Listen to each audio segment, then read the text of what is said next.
UGC कानून के विरोध में दहिया की शिव मंदिर के महंत यति राम स्वरूपानंद गिरी का आमरण अनशन लगातार तेज होता जा रहा है। आज उनके आमरण अनशन का 5वां दिन है। प्रशासन द्वारा सिविल अस्पताल रुड़की में भर्ती कराए जाने के बावजूद महंत का अनशन अब भी जारी है। यूजीसी कानून के विरोध में आमरण अनशन पर बैठे दहिया की शिव मंदिर के महंत यति राम स्वरूपानंद गिरी महाराज का संघर्ष और भी तीखा होता जा रहा है। पंचदशनाम जूना अखाड़ा के महामंडलेश्वर यति नरसिंहानंद गिरी महाराज के शिष्य यति राम स्वरूपानंद गिरी ने साफ शब्दों में कहा कि चाहे प्राण चले जाएं, लेकिन उनका संकल्प नहीं टूटेगा। प्रशासन द्वारा जबरन उठाकर सिविल अस्पताल रुड़की में भर्ती कराए जाने को महंत ने उत्पीड़न बताया। उनका कहना है कि वे पूरी तरह स्वस्थ हैं, फिर भी उन्हें जबरन ग्लूकोज चढ़ाया जा रहा है। महंत का आरोप है कि एक सन्यासी को उसके मंदिर, उसकी पूजा और साधना से वंचित किया जा रहा है, जो न केवल धार्मिक स्वतंत्रता का हनन है बल्कि साधु संतों के सम्मान पर भी आघात है। महंत यति राम स्वरूपानंद गिरी महाराज ने कहा, हम अपने प्रण के बहुत बड़े पक्के हैं। डॉक्टरों की टीम जबरदस्ती उठाकर अस्पताल ले आई, लेकिन आज भी हम आमरण अनशन पर है। आज 5वां दिन है, अंजल का त्याग किया हुआ है। जब तक यूजीसी कानून वापस नहीं होगा हम कुछ भी ग्रहण नहीं करेंगे। उन्होंने सवाल उठाया कि जब उनका स्वास्थ्य ठीक है तो फिर जबरन इलाज क्यों किया जा रहा है। अब सभी की निगाहें इस बात पर टिकी हैं कि प्रशासन की ओर से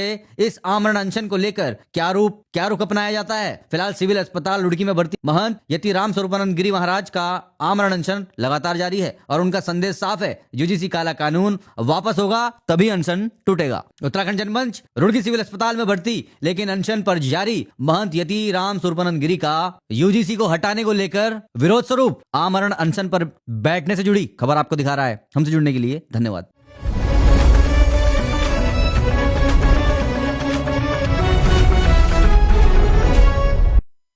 देव महादेव और जगत जननी मां बगलामुखी माता के चरणों में नमन करते हुए मैं महंत यति राम स्वरूपानंद गिरी शिष्य श्री पंचदशनाम जूना अखाड़ा महामंडलेश्वर यति नरसिंह गिरी महाराज जी, मैं दहिया का शिव मंदिर का महंत हूं। और पहले यह बताइए कि क्या मेरा आपको लग रहा है कि स्वास्थ्य खराब है? क्या स्वास्थ्य मेरा खराब नहीं है।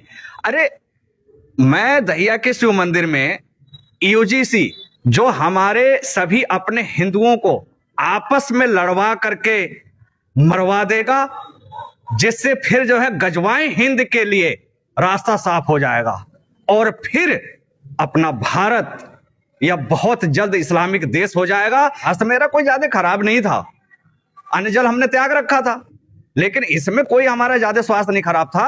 हल्का सा जो है चक्कर आया था मुझे और फिर जो है 4-5 जो है हॉस्पिटल से जो है डॉक्टर लोग पहुंचे और एम्बुलेंस लेकर के, और उसके बाद में फिर उन्होंने जो है यूरिन वगैरह जो है लिया और फिर उसके बाद में चेक वगैरह किया और फिर तुरंत बोले आपका जो है ऐसा है कि स्वास्थ्य जो है खराब हो सकता है और आप ऐसे नहीं रहेंगे यहाँ, अब चलिए हमारे साथ, आप चलिए। और मैंने उनसे कहा, मैंने कहा आपको लग रहा है क्या मेरा स्वास्थ्य खराब है? और फिर वो जो है वो मेरे को वहां से जो है जबरदस्ती जो है उठा करके और ले करके जो है तुरंत जो है एम्बुलेंस में लाद करके और ले आए। जब हॉस्पिटल, सिविल हॉस्पिटल जो है रुड़की जब ला दिए तो मैंने कहा कि भाई इतना सब जांच क्यों, मैं ठीक हूं, मेरा इतनी जांच क्यों कर रहे हैं? लेकिन बोले नहीं नहीं कुछ हो सकता है आपका और ये सब जो है प्रक्रिया करनी पड़ेगी।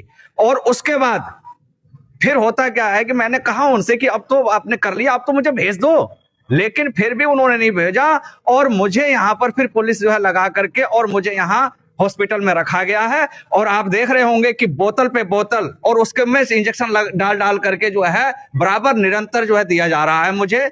और मुझे पूरा का पूरा कहीं ना कहीं मुझे इसमें बहुत बड़ा षड्यंत्र नजर आ रहा है और मैं तो अब किसी से क्या कहूंगा, और मेरी बात तो कोई अब सुन नहीं रहा है। नहीं नहीं खत्म नहीं हुआ, हमने दिया था, लेकिन जब तक यूजीसी काला कानून ये वापस नहीं लेते, मैं कभी भी किसी भी दिन मैं जल समाधि लेने के लिए हरिद्वार पहुंच जाऊंगा।